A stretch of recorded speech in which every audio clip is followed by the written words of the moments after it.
Welcome to Understandable Insights, Information to Intelligence with Sue Gordon, the national security podcast that provides you an elemental understanding of the world as it is, not how you prefer it to be.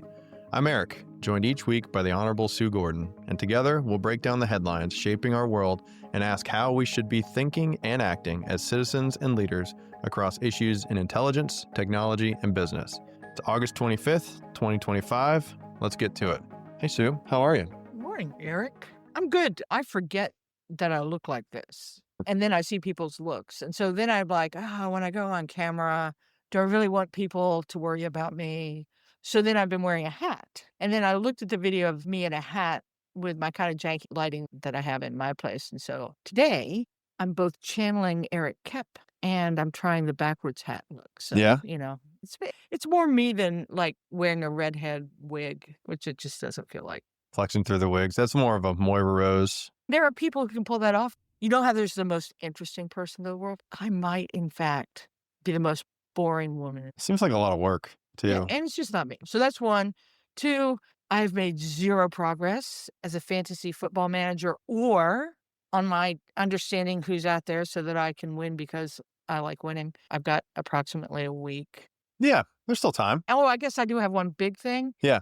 Okay, so here's my big metaphysical question. Can you have law and order if people don't believe in it?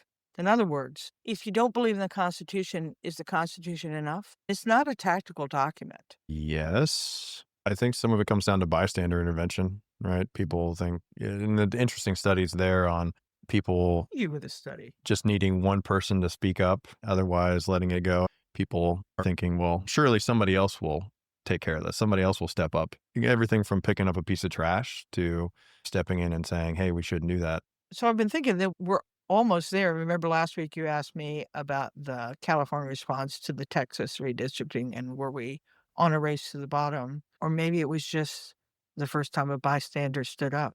I think we're at kind of that moment where what we have all held, or certainly you and I who have sworn to uphold and defend it for most of our adult lives. It seems like to us it's sacrosanct that it is not obvious that it will always have that standing. But it's also the framework, and the executive orders fill that out, and the legislation is really what's Yes. supposed to fill it out, right? But you're having this huge volume that the courts have a hard time keeping up with because not every executive order can go to the Supreme Court, right? I mean, I guess it could, but their backlog's just going to become longer and longer and longer. So I was talking to an assistant district attorney and he said, to your volumetric point, and I think that is a real struggle with democracy right now and just time and volume. We don't have the system defined such that it manages that. But he was saying that criminals are figuring out that you just can't prosecute all the cases. I mean, there's just no way to do it. And so they're just not accepting a plea because they know you don't going to have time to get them in court anyway. Yeah, interesting. Yeah, it's a far cry from hats and fantasy football. Oh, and also want to point out, we're here together We are. for the first time We are. I like it. in the Beat Laboratory. All right. Well, let's get to some headlines. ODNI 2.0, the 40% downsizing, will save $700 million a year and sharpen ODNI's mission. Critics warn it could blind the nation's integrator. The U.S. grabs a 10% of Intel. Washington is taking about $8.9 billion of support into a 9.9% stake in Intel, hailed as a semiconductor lifeline by some and slammed by others as nationalization light with real governance and market issues. And finally, Ukraine's stolen children, trafficking as a war tactic. Kyiv and rights groups say at least 19,000 Ukrainian children have been abducted, re-registered, and re-educated in Russia, now a top demand in any peace talks, a test of Western leverage, and representative of transnational issues present abroad and at home. All right, so we'll start with ODNI 2.0 and the 40% cuts. In our pilot episode, which many people haven't had the opportunity to hear because we've kept it safeguarded. A blooper reel. Yeah, exactly. We discussed a proposal put forward by Senator Tom Cotton of Arkansas in June called the Intelligence Community Efficiency and Effectiveness Act, which would reduce the ODNI workforce from 1,600 folks to 650. Wednesday, Director of National Intelligence Tulsi Gabbard announced a plan for the Office of the Director of National Intelligence, ODNI, to transition to 2.0. So it would reduce the ODNI by over 40% by the end of fiscal year 2025 and save taxpayers over $700 million per year. It would better enable ODNI to focus on fulfilling its critical role of serving as the central hub for intelligence integration, strategic guidance, and oversight of the intelligence community. The goal of making intelligence actionable again. So, Sue, if you could, bounce up, give us a little background on what the ODNI is, how it's evolved in its inception, the first stewards, and from your tenure there. The ODNI and the position of the Director of National Intelligence was formed in 2005 as a result of the IRPTA, Intelligence Reform and Terrorism Prevention Act. It was formed post 9/11 to address the issue that there were then 17, now 18 organizations and agencies of the intelligence community. Yes, the Director of Central Intelligence was the head of the CIA and the head of the community, but you could see the seams about where the focus was. And quite frankly, in fact, the CIA that has an operational mission now has an opinion, and that calls into question whether they alone are capable of doing the integration of intelligence. The ODNI came out of that act and that failure. And its mission disproportionately when it started really about just aligning the policies so that they could all work together. Because even with the DNI, the intelligence community is a loose confederation of those organizations. So it's not at all like the Department of Defense or state where you have a secretary where it aligns operationally. Anytime you have an overhead organization and you hire more people, they will do more things. The best authority that was given to is budget authority. And for most of the years, that budget authority was just to basically make sure the budgets all made sense. I think in later years, we've tried to use the budget in order to shift the strategic direction as a community writ large. But the DNI never had operational control over the agencies. So intelligence was produced still by organizations that had Right. intelligence arms. In the middle years, really became what you mentioned in terms of integration. So you go much harder at making sure that all the intelligence is put together and considered in any intelligence product. The ODNI was responsible for presenting the president's daily brief and ensuring that a national intelligence estimate was put together. It was not the place that was responsible for the content of it. During my tenure, I tried to get it focused on using the budget to shape the community to take on new problems. Because one of the things that old organizations, and the intelligence community is pretty old, 1947 was really Yep. when we started, CIA was formed and you start thinking about strategic intelligence. What happens is you apply your budget to the things you're doing, and every time you move forward, you tend to protect what you did and try and solve new with what's left over. So if the intelligence community is 70 years old, a lot of Cold War stuff that it had, and then it tried to focus on proliferation, but it's still keeping the Russian stuff. Then counterterrorism comes, and so it's got that. Adding on And top. you're adding on top, and you're trying to do things like China and technology with what's left over. I tried to use the budget to get coherence of that shift. And so that's the ODNI.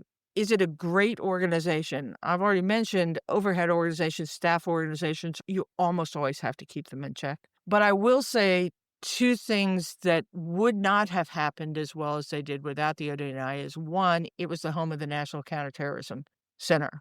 And in 2005, as evidenced by the fact that we fell victim to an attack, the agencies themselves were not doing enough counterterrorism work. And so one of the functions of the ODNI is when you have a new mission area that the agencies themselves are doing. So this idea of a center was coming on. The second thing that came with the ODNI was the inclusion of domestic agencies with their intel capabilities and integrating those. So think back to 9/11, one of the questions was there were just gaps between what the FBI knew about what was happening domestically and what the intelligence community knew what was happening overseas. And that's a result not of sloth, that's just a result of where their authorities lie. Post 9/11, what you see is The FBI's intel capability and DHS's intel capabilities are now part of the intelligence community. I believe that when we moved to a digital world and adversaries and competitors figured out that they could attack America here, and they knew that the intelligence community's authorities stopped at our shores disproportionately, or at least required coordination, that one of the primary benefits of the ODNI was our ability to follow our adversaries and competitors when they came to our soil, and the inclusion of the domestic agencies became important. As a former CIA officer who hated the formation of the DNI in 2005 because Yeah. what didn't the world understand about the word central, I believe that over time, this notion of making policies more consistent, of integrating intelligence and bringing the domestic agencies along, made us infinitely better. Not perfect, infinitely better. So that's the backdrop. So now you mentioned that Director Gabbard comes in with changes, and I think there's good, bad, and dangerous about it. The good is, yes, every government agency should be looked at, and as I think the ODNI is, well-intentioned organization just will still grow. So yeah, take a look at whether everything you're doing is stuff that you need to do.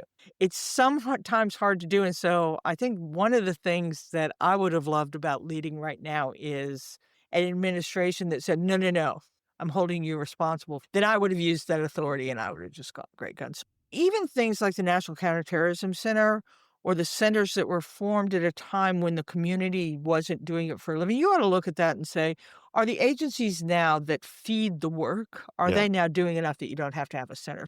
Good on you for looking at that. I think the bad-ish pieces of it derive from almost the long soliloquy I gave you, which is, I don't have a clue in the world what she thinks the ODNI is trying to do.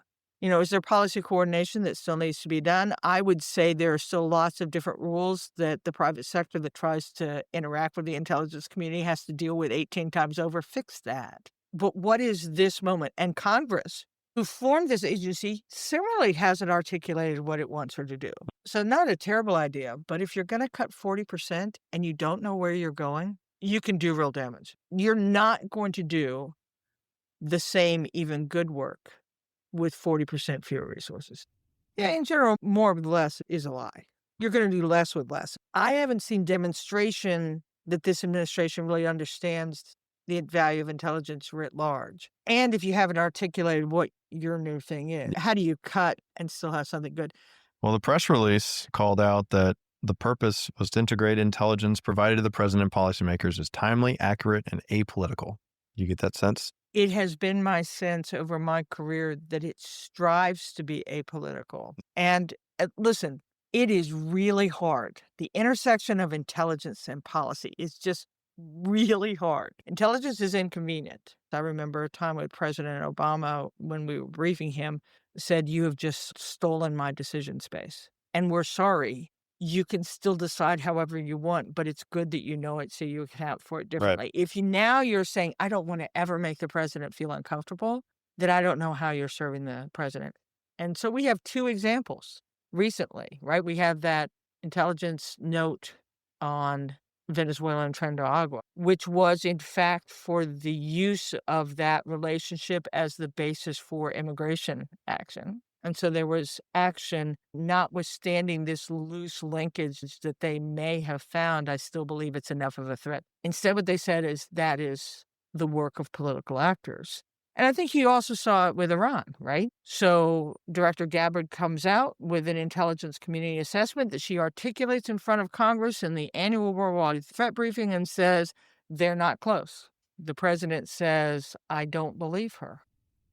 So my worry is that if that's an element, then I think the nation gets worse. And quite frankly, the decision makers get worse, even if they're inconvenient. I can't promise that somehow magically there won't be intelligence community failures. That pressure that the policymaker wants to be able to do something on the real humans who have uncertain information say, well, I guess it could be one or the other. I'm going to decide which one it is. It's a human thing. The intention of policy independence produces better insight for decision makers than the actions to try and make sure that it only produces convenient intelligence. And my worry is that with the conversations that we see happening between the president and his national security team, and then this action on the intelligence community feels dangerous. Yeah, and as a leader, you got to be worried about perceived versus actual pressure too. Right. Fear of retribution or trying to fit the policy. It's also that subconscious of impacting people's analysis too. Well, and you're seeing people over a now 5-year-old intelligence community assessment. You and I can talk about the Arcanity intelligence and why I believe what they're saying is a hoax is not borne out by the data. But you're seeing that is in the news, that real humans who were involved in that were just stripped of their security clearance based on what I believe is an 100% incorrect assertion that they were bad at their jobs or worse, involved in some sort of thing. So now take what you see publicly, Iran, Russia, Venezuela, what you see tangibly, people losing their clearance. Talk to me about what someone in the intelligence community is going to do when they have the next inconvenient thing that they want to produce a report on. Exactly. Yep. Right. And now all of that production is going through a single choke point that is now not as big nor as experienced. Is the individual analyst going to come up and say the one-off thing that would make a judgment not pleasing? Yeah, that's the concern. One of the good things, though, is issuing guidance to create the streamlined contracting authority for companies. Really looking at the contracting, pursuing emerging technologies that are already approved for business with the IC to provide services quick. Because you mentioned that the agencies do seem to have very stovepiped acquisition processes. And so somebody can buy something, but then it's much more difficult for the agency right next door to do the same thing. Yeah, I left that undone in my job jar. And then I went to work for the private sector, and I was so mad at myself. I should have taken that one. I love that. And again, I think there's good in here. I love pressure on organizations to reconsider whether the environment in which they're working is still well served by the way in which they work. And so those pressures, I'm a big believer in. But you do also have to make sure that this is a doji mistake, right? I think what we now look at Doge's actions where you say, good idea. Everyone that worked for the government says, oh, yes. Yeah. You can make this much better. You can make it smaller. You can get rid of things. What we saw when people that didn't know what they were doing went into it is they missed things that had the wrong name but were actually super important. If you don't know where you're going, you're unlikely to get there. A good initiative, bad judgment. Dangerous potential. All right, let's move on to the U.S. government taking a 10% equity in Intel. The White House says the U.S. will take nearly a 10% equity stake in Intel, an extraordinary step that converts billions in chip support into shares to shore up domestic chip making. CHIPS, in addition to being a hit 1970s TV show about California Highway Patrol, is an acronym for Creating Helpful Incentives to Produce Semiconductors for America Act. It was designed to revitalize the U.S. semiconductor industry, address vulnerabilities in the supply chain, and strengthen America's economic and national security. Intel, the company was founded back in 1968, and for anyone coming of age in the 90s, remember that Intel inside commercials and their partnerships with Dell, they were a preeminent chip company. 1997, they were one of the top 5 American companies. Fun fact, Moore's Law, that states the number of transistors on an integrated circuit will double nearly every 2 years at minimal cost. Basically, computing gets exponentially better. Comes from Gordon Moore, Intel co-founder. He published that article in 1965. So Moore's Law is attributed to one of the founders. 2 years after Jensen Huang was born. So these are like the OG chip guys, computer guys. Interesting, when the CIA was looking at what private citizens it would ask to form In-Q-Tel, right? So that was the idea that let's get venerable U.S. technology leaders to be the board of trustees who would make the decisions about what you invest. Andy Grove, then of Intel, was one of the ones we were looking at to see if we could ask, and that was 98. So very consistent with just how powerful they were. Well, now on a bit of a downswing. So they're currently losing about $1 billion a month. Their trailing 12-month price-to-earning ratio is negative 5.3. A new CEO was appointed in March, Lip-Bu Tan, and it's turnaround time. Make Intel great again. So little background on what the tech companies and the chip companies are doing here. NVIDIA and AMD are fabless.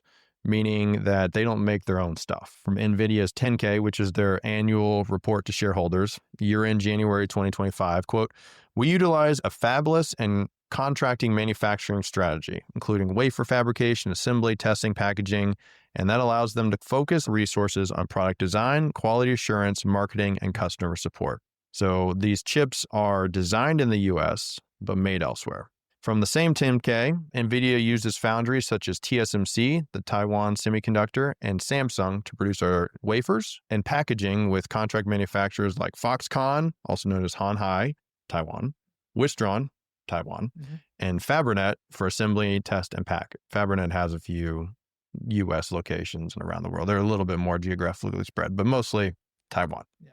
Why split? Well, they're very specialized operations, thinking clean rooms and people in hazmat suits to make these wafers. And there's a lot of capital expenditure and significant investment to do all these different steps. There's throughput and bottlenecks. So if NVIDIA was to control all these processes, they'd have to manage their own supply chain, and it takes effort away from their design priorities. And then there's also geographic dispersion, but the dispersion currently is Taiwan and the United States, right? So not that much there. U.S. Commerce Secretary Howard Lutnick said, quote, "We cannot rely on Taiwan, which is 9,500 miles away from us and only 80 miles from China." So there's an opportunity here for vertical integration across this industry, right? Vertical integration is when a company takes ownership and control of multiple stages of its production or supply chain, either upstream, so they pull the raw materials, they invest in their own mining facilities or rare earth production, or downstream, distribution, retail. So what the US government is doing is converting part of the chip style support, which was a grant, into about a 10% equity. Intel is focused on geographically balancing their manufacturing capability. They also have foundry services, which is where they actually create the chips themselves. But they closed Friday at $24.80 a share. Sue, are you ready to invest in Intel? No.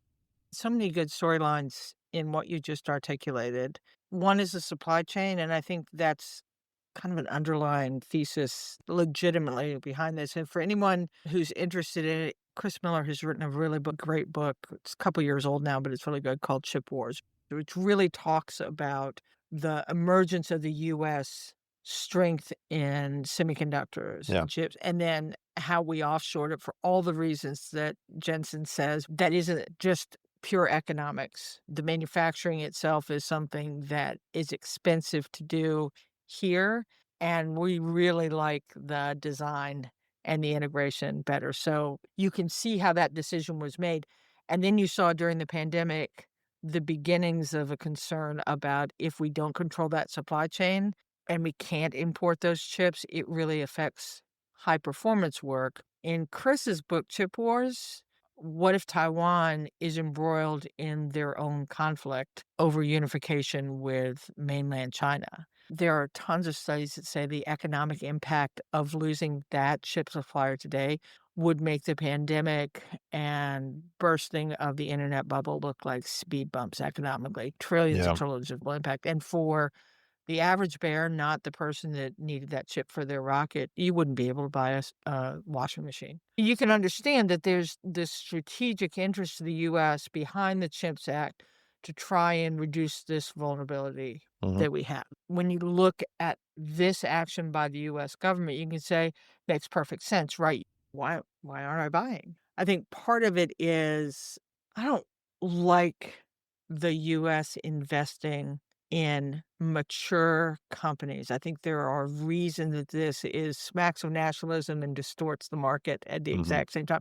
Super different from the U.S. government saying that we want to invest in an emergent capability to keep it alive so that it becomes commercial and we can buy it. So, number one, I don't much like the mixing of the streams allusion to Ghostbusters. I also think that there's some legal risks. I think once you have U.S. ownership, not only are the shareholders going to say, settle down if we just diluted my shares, but now I think that which controls private companies in general from a legal framework, now when you have the U.S. involved, do you get the same oversight that you do of business interests distinct from U.S. strategic interests? I'm going to try not to go too hard on political influence, the U.S. government picking winners. And if you put it in the context of some of the other things that we see going on, and in fact, just what felt like a minute, but probably a month before, the president had come out and basically called for the ouster I of think the it was like a week before. Yeah, It like wasn't that far before he like dragged him into the White like the House. CEO Yeah. of Intel, and now we're gonna invest US dollars to prop up the company in ways that we haven't before. So in general, I don't like it. And then the last thing is you're taking say a failing company from a struggling company. I don't think there's a lot of historic precedents for government involvement to make a long-term change to that picture. And so now you've kind of warped the market forces with U.S. investment, unlikely to overcome the business weaknesses that led to their struggle as well. I don't know that there's a lot of history that says government gets involved, a company does better. I believe Tan was called in. Originally, they were concerned with some of his ties to China, and he had previous investments that were based in China. And then he went to the White House and probably had his bouquet of compliments. And here we are with our 10% investment. But in terms of the historical context, most of the government bailouts or government investment have been with really struggling companies. So you look back to World War II, there's Defense Plant Corporation. That's where the government financed plants for steel, rubber, aircraft, things that we needed for the war effort. But that was government owned and then leased back for operations to private firms. He had a number of bailouts over the years. There's Penn Central Railroad in 1970. You have the airlines in 2001 and 2020, so in response to 9/11 and also the pandemic. And then the auto industry, Chrysler in 1979, GM and Chrysler in 2008, and then also the banks in 2008, the Troubled Asset Relief Program with TARP. So for the autos, that was mostly structured loan guarantees and equity warrants. And then for the banks, that was Treasury took equity stakes in those banks and then sold them later. So the difference in 2008, Wall Street and Detroit were both failing. Intel isn't insolvent, but trending that way. Those firms had all gone over the edge. Intel is just kind of floating, drifting down. Do you think this competitive pressure will work? Because it's not only taking money that otherwise would have just been granted or given to them and saying, hey, let's get a little bit of return on this. Huge dilution concern there from the equity standpoint of the shareholders, like you mentioned. In general. Right. But at least from the American taxpayers, I guess we're not just granting money to this, what was a top 5 firm, that we're going to see theoretically something back on it. But couldn't get returns just on a loan? You could. Or an investment. Yeah. So the Treasury auctioned Chrysler stock warrants in 1983 for $311 million. 2011, Treasury reported $886 million in gross proceeds from those TARP funds that they recouped. And all that goes into the Treasury's Miscellaneous fund. So there was some concern and possibly these returns going into a sovereign wealth fund, which in February, there was a presidential directive that proposed creating a U.S. sovereign wealth fund. But where this money would go most likely is into the Treasury's Miscellaneous fund, which is kind of like the America's checkbook. Anything that's not earmarked for something specifically goes into this account. It's used to run day-to-day operations, long-term operations, and manage the budget and overlays. So that initially sounds good, right? We're going to take money that comes in and put it towards the national debt in the budget. I'd be okay with that if I had a little bit more transparency. I mean, it's true. Who's deciding, right? So now we've just had 8 months of Congress having appropriated funds according to their Article 1 responsibility, and the administration coming in and deciding what they're going to cut based on their preferences. So yeah, it sounds pretty good. I don't mind that money coming in, but I do worry a little bit about the transparency about does it become a slush fund? Right. Well, 2 things. One, even depositing this money towards national debt does not nearly do enough to the amount of spending that we approved in this big, beautiful bill, foolishly, right? And 2, generally speaking, you don't want these retained earnings or the extra money that a tech company makes to be put out as dividends or sold off. You want your retained earnings, the extra money the company makes, to be reinvested in R&D, especially when you're looking at advancing these chip technologies and creating the best GPUs and CPUs. I want Intel, venerable American company, to be successful. I'm not sure that the government investing in it, and then yours and my concern is, do you start putting your thumb on the scale in terms of how that happens? I would much prefer it. And I think this is something that is really hard for the government to do. It knows how to have contracts with companies to build something unique for them. It still has a hard time interacting with commercial companies to say, no, no, no, we want you to be successful and prosperous, and we want to buy what you have. The government has a hard time typically telling them what they want. I would love it if the government would say, you know, we have this kind of demand for this kind of thing, for this kind of security. We are going to ensure that on the back end, if you make the investments that you just spoke about, that inherently will make the company stronger, we will buy that as part of the process. I like that better. And I think it's something that the government is typically not good at with commercial companies, because heretofore they don't want to be disproportionately responsible for the fiscal health. But I almost like that better as a way to strengthen Intel by insisting that it be commercially viable, commercially strong, commercially competitive, all the things that you just said. And I'm not sure that government infusing money into it, or worse, infusing voice into it, has a history of making a company a better company. I don't know that this infusion of government funds is necessarily going to Yeah. speed that outcome.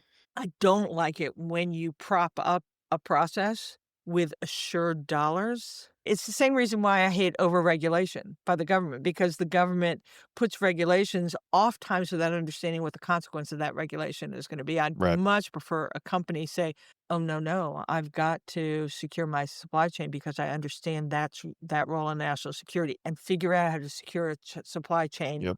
in a competitive, market successful way than this sort of half-half, which in my experience doesn't work out as well as we'd hoped. Important area. Read reports. All right, let's transition to human trafficking and the theft of Ukraine's children. Also want to put a trigger warning or disclaimer that some of this content, especially for parents and young children, may not be suitable, so consider your listening environment. Ukraine says Russia is systematically seizing its children, some orphans, many separated by the chaos of war, and moving them to Russia for re-education, new identities, and even adoption into Russian families.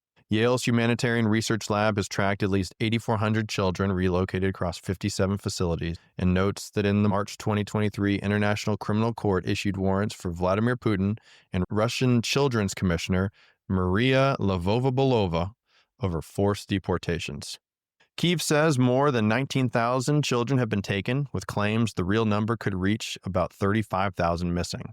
As peace chatter grows, First Lady Alania Zelensky is making the children's return a non-negotiable demand. President of the European Commission, President Ursula von der Leyen, last week on Twitter posted every single Ukrainian child abducted by Russia must be returned to their families as part of the negotiation and consideration process. When I first heard this story a couple weeks ago, and it's been going on. The Daily from New York Times had a podcast in 2023 discussing this issue. Frontline has a really good episode from this time last year on this story, and it's continuing to evolve. But I kind of dismissed it, or maybe it was cognitive dissonance of like, that can't really be. There's some woke agenda pushing this narrative that's been blown way out of proportion. But the more we looked into it, the Russians are targeting classic high-risk individuals.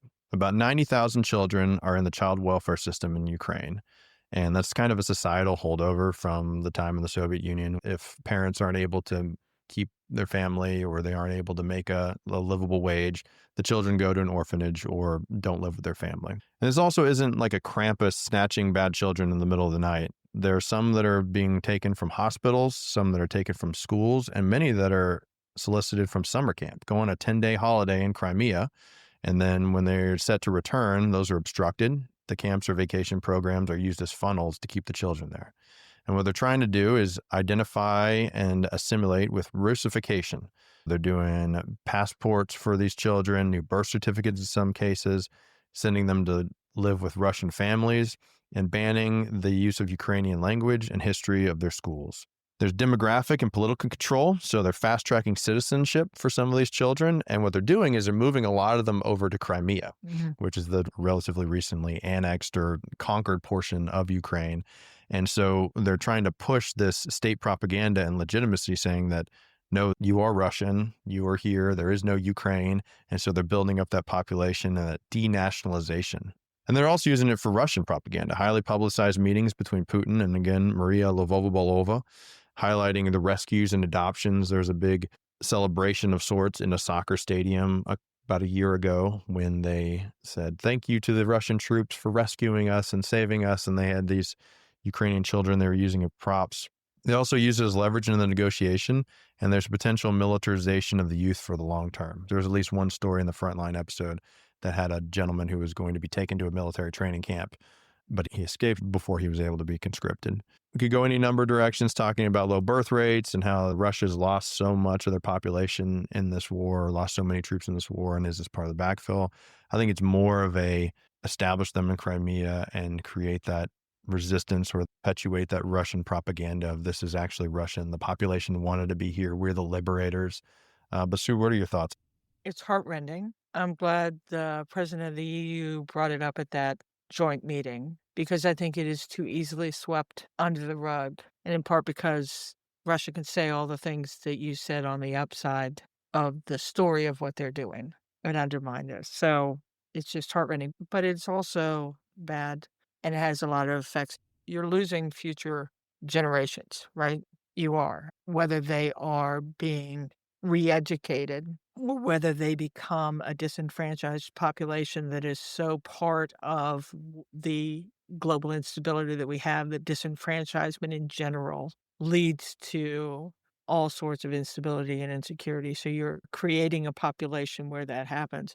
It also sets a precedent. We're going to start local in terms of Russia, but we're going to bounce up and talk about how important I think countering human trafficking and a lot of these transnational national issues is important to U.S. national security, and look at some of the actions we're taking to see we're doing our jobs. You prolong conflict. This potentially prolongs the conflict of what NATO's going to face, and they are already taxed, and Ukraine is already taxed. So not resolving this, you're undermining international norms. And I think in some ways, this is a great example of gray zone warfare. This is a hybrid kind of warfare. Mm-hmm. It is not easily attackable. Even though it is certainly against the Geneva Convention, it still isn't a typical kind of warfare, and so it is much harder to counter over time. I think you make a great point about the propaganda that it allows, and if we aren't prepared for countering that propaganda, you've now created a false view of who the good side is. And you hear this, right? Sure.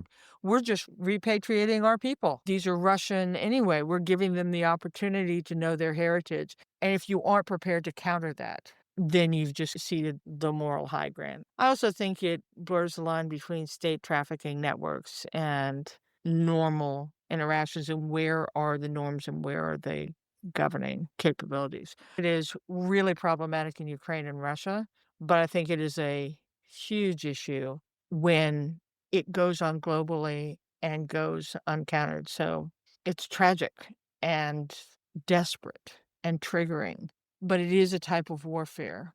It is transnational in that it is typically doesn't stay in boundaries, and it is harder to counter. And I think we can talk about whether the U.S. is pulling back as part of its America First, we hate globalization. Mhm. Is America pulling back in terms of its leadership on these transnational humanitarian issues? So we've got the case of Ukraine, Russia, that really needs to be part of any resolution Yeah. that it has. And then you have the larger issue of how is this issue globally important to U.S. national security. And part of the reason why we want to talk about it is back to that bystander intervention, right? By Right. speaking up and saying something about it, it hopefully empowers other people who maybe can make a difference in a different way. But we also have these issues at home, and we Right. can't isolate ourselves from it. Take the hard line against it, regardless of where it's taking place. I pulled a couple of different articles. In Boston, the Boston Police Department with FBI and state police support made 13 arrests in an anti-trafficking sweep. Kansas City, a coalition of county sheriffs and local PDs conducted a 2-day operation in Kansas City's Northland that produced a dozen arrests tied to trafficking. South Dakota's interstates and events such as Sturgis intersect with trafficking and elevated risks to Native communities and rural youth. And then in Nebraska, a multi-year investigation tied to Omaha area motels and beauty salons led to 5 arrests on sex labor trafficking, visa fraud, money laundering charges, and cash and jewelry seized. So we can be effective locally, but I think what's important to point out is all these were combined efforts, right? They were either with the FBI Right. or multiple Right. agencies. And part of that is because of the large geographic dispersion of these crimes. But also, some of these smaller local authorities don't have the budgets or the manpower or the personnel to prioritize all the things that they have to do. And so they need help collaborating on these. So it's a big national issue. And to the point that if the federal government is walking away from it, on August 12th, the State Department releases 2024 country reports on human rights. And the department said it, quote, restructured the report to remove redundancies, improve readability, and better align with statutory mandates. And they moved away from an expansive list of politically biased demands towards a tighter, congressionally required product, which included taking some of the statistics out and putting them in an appendix. Critics from Human Rights Watch and others say that the new format omits entire categories, such as abuses against women and LGBTQ plus people, disability rights, corruption, and softens or downplays abuses by some U.S. partners, El Salvador, CCOT, Israel, while turning up some on South Africa and Brazil, undermining the report's credibility. Do you think we can isolate ourselves No. on this issue? I don't either. Let's just go down what you said in terms of the direct impact on national security. And the Trump administration has weakened our position on that. I think it's consistent with what they say America First is. I maintain, and you and I have talked about this, it is totally legitimate that the U.S. has sovereign interests, but pretending as though we can stay to this island we have and not invest in what's going on. Trump administration has cut foreign aid programs vital to anti-trafficking. And remember that even though USAID is different, it is part of this overall weakening of the global health. And when we pull back from involvement in these multinational, transnational issues, even those who are still involved have a much weaker position. You just cannot argue with the big beefy United States saying that we are a part of this and what that means. We've absolutely withdrawn from multinational frameworks. You mentioned what's going on at the State Department and the cuts that they had in the office, but also how that tip report has changed to have less fidelity. And I think you also said the harsh immigration policies really create a more vulnerable victim environment. Well, why would you speak up, right? If Why you're would of you- retribution, hey, I'm here illegally and I'm also being trafficked. Right. Well, you're going to get shipped to Uganda. Basically, we're not as strong, our partners are less coordinated, and we make no mistake, every time we do this, we weaken our position in any venue that we want to have norms. You make a great point about the local. I mean, think about local environments are actually the market for the traffickers. Ukraine for Russia. If as the administration reduces its investment in the federal programs that ultimately become important for the big local programs, it's yet another evidence of shifting responsibility down without the resourcing to do it. I think one of the biggest things it does that we're not talking about is when you're not involved in the prevention, your investment in victim services is much less. So to your point, one of the reasons why countering human trafficking is so hard is who wants to speak up. If Yep. there isn't a robust infrastructure, whether at the national or the local level, to be able to prosecute, you have not improved your circumstance when you speak up. Interestingly, I think one of the greatest impacts is on the victims themselves, not just on the diminution of the market itself. And then we could, in later episodes, talk about how human trafficking intersects so much transnational problems that will turn out to be important in terms of our ability to have confidence that when we do participate globally, we are participating in one that has norms and values. But I think for people listening to this, as we see what happens in Ukraine, Russia, don't let the issue of these children go by the wayside in some sort of random, well, they're owed the land or we need peace. No, what we need is resolution to the situation that has affected real humans in really profound ways. Yeah, it's hard to isolate human trafficking just on its own because Yeah. it's kind of like, how bad is cocaine for you in pregnancy? Right. Well, I don't know. The people who do cocaine also probably participate in a lot of other high risk behaviors. So people who are doing human trafficking are also money laundering and tax evasion and a lot of this other stuff. What we have here, though, is a platform and negotiation in the Ukraine-Russia conflict to have some action here, right? If we truly cared about the moral high ground, we would go after every African warlord with a machete. Right. But we don't have the resources or the capacity to do that. But here we do, because this is a Western ally, right, in Ukraine, and The something we're numbers are committed to. big. And the numbers are big. Yeah. And not to mention, this is the long game. This is the long game Putin's playing, and this is enough to change the tide and the sentiment within Crimea itself. Because when he invaded in 2014, 2014. it was a liberation effort, right? It was, hey, these people want to be part of Russia. And so if you take children I'll give it to you. and you start planting that, right? Right. Like, it airs legitimacy, but the human cost is profound. So I love how you said that. So on the one hand, it is a real issue. It's tangible. Best addressed as part of this overall thing, because what we know from the whole other conversation we have is once it just becomes one event, it becomes part of the diaspora and harder for anyone to grasp it. So not only is it a tangible issue, but how we counter it is a stalking horse for what the U.S. position is globally and might have some good advantage in terms of doing it. And since we're always talking about what people can do locally, remember that when we elect people to our state houses, one of the things they act on is the budget. How well are we positioned against this? Because it is happening here. yeah. One of the other things we can do is watch out for some of these risk factors. Human trafficking is the use of force, fraud, or coercion to obtain some type of labor or commercial sex act, or which the person performing the commercial sex act is under 18. So a lot of things you're looking out for. Does the person appear disconnected from family, friends, community? Are they often in the company of someone who he or she defers to, someone who seems to be in control of the situation, always does the talking? Does the person appear to be coached on what to say? Are they living in unsuitable conditions?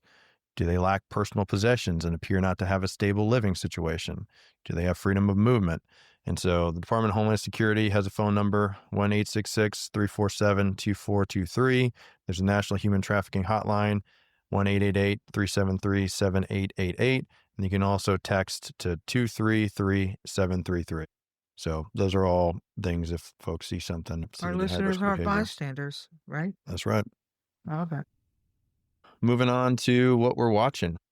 Do you have any predictions or things that are going on? Ukraine, Russia will come around. I don't think we've moved an iota No.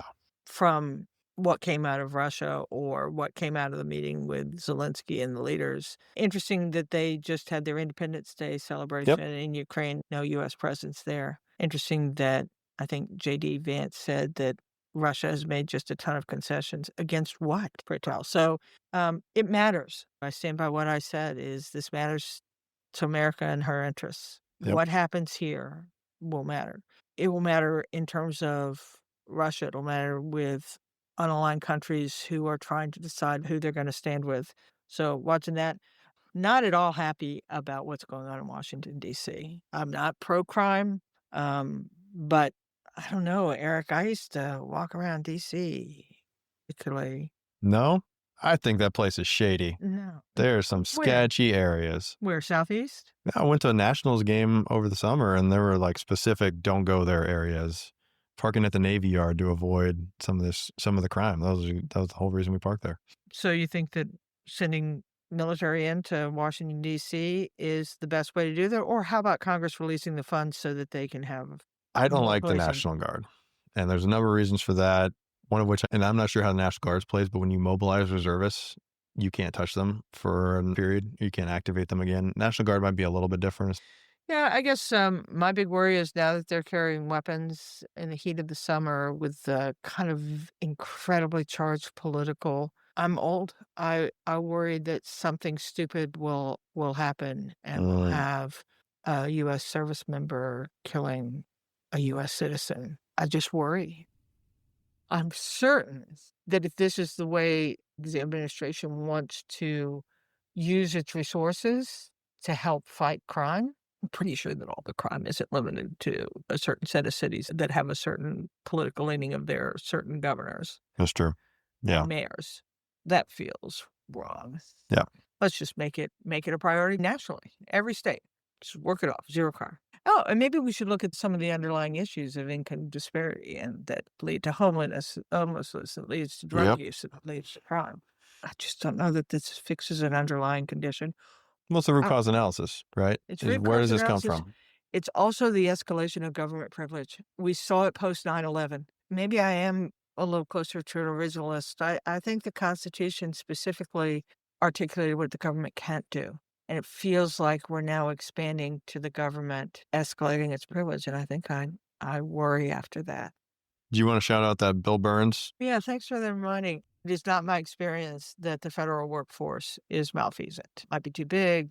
Not everyone's perfect, but it is not my experience that the people who swear to uphold and defend the Constitution of the United States go in there deciding that they are going to undermine the Constitution. And it seems to be that storyline that they are either lazy, incapable, or evil is one that's being advanced. I hate it personally because I know some of the people about whom it's being said. I hate it personally because I lived and worked with those women and men who have taken us places. I hate it because undermining one of the real strengths of America is who are the people that are affecting the policies of any administration in a way consistent with the Constitution and for the benefit of the American people. We are now running the risk of weakening it or destroying it such that people are going to start feeling the impact.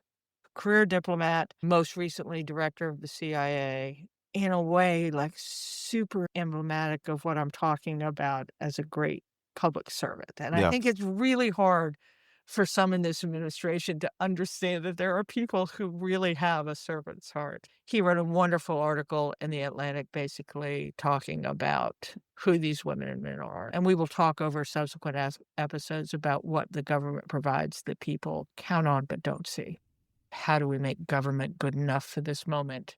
Because the American people have been loud, maybe if not clear, but loud about the issues that they're facing. And some of those are not well served by the destruction of the government, but rather the reimagining of the government. So I encourage you to look it up. Bill Burns, The Atlantic guest essay. It came out last week, so the week of August 18th. Tremendous. It says what I try and say every week way more eloquently. Since we're handing out flowers, Bloomberg reported that Oracle announced a gigawatt-scale data center. One of the biggest targets is West Texas, putting the company on the hook for tens of billions of dollars to meet AI demand. Plans include a 1.4 gigawatt frontier campus near Abilene that could initially run on on-site gas generators due to grid constraints, with operating costs reportedly around $1 billion per year. So one issue, that's not West Texas, especially northeast of Abilene. That's a big country. It's not quite West Texas. Like, I live in Texas, but I don't love working with a Texan. Okay. Second, interesting, Sweetwater is like the wind farm capital of the world. They've got these huge graveyards of wind turbine blades and stuff. Anyway, that's just a few miles west of Abilene. So kind of in that ballpark. Interesting with renewable energies there. But three, you called it. The private sector can't wait for Washington to prescribe fixes. Leaders need to keep advancing security and reliability. And you talked about the investment in infrastructure. So glad Larry Ellison's listening.